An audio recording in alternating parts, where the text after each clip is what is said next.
Pour sauver le pilote américain, en 36 heures, un F-15E Strike Eagle a été détruit. Un A-10 a été détruit.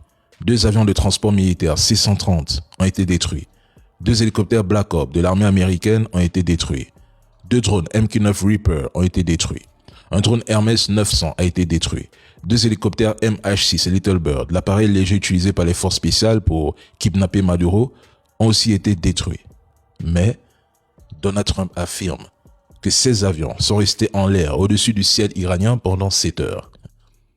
S'il fuit l'Iran en perdant des avions, des drones, pour sauver un pilote gravement blessé, qu'est-ce que ces Américains risqueraient de perdre dans une opération terrestre en Iran? Mesdames et messieurs, posez-vous les bonnes questions.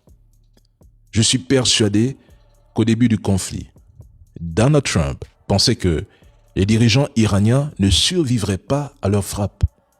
Certains estimaient même que les manifestations de janvier 2026 annonçaient le début de la fin du régime et qu'il serait possible de le renverser en quelques jours. Le service de renseignement israélien a vendu cette formule à Trump. Or, non seulement le gouvernement a tenu, mais les institutions continuent de fonctionner.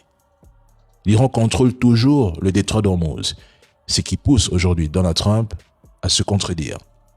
Un jour, il affirme qu'il va rouvrir le détroit lui-même, le lendemain qu'il escortera lui-même les navires, puis il renvoie la responsabilité à ceux qui l'utilisent. Tantôt, il annonce une ouverture imminente, tantôt il fixe un ultimatum à l'Iran, exigeant une réouverture avant mardi, sous peine de bombarder des centrales électriques, des ponts et d'autres infrastructures civiles, tout en prétendant agir pour le bien du peuple.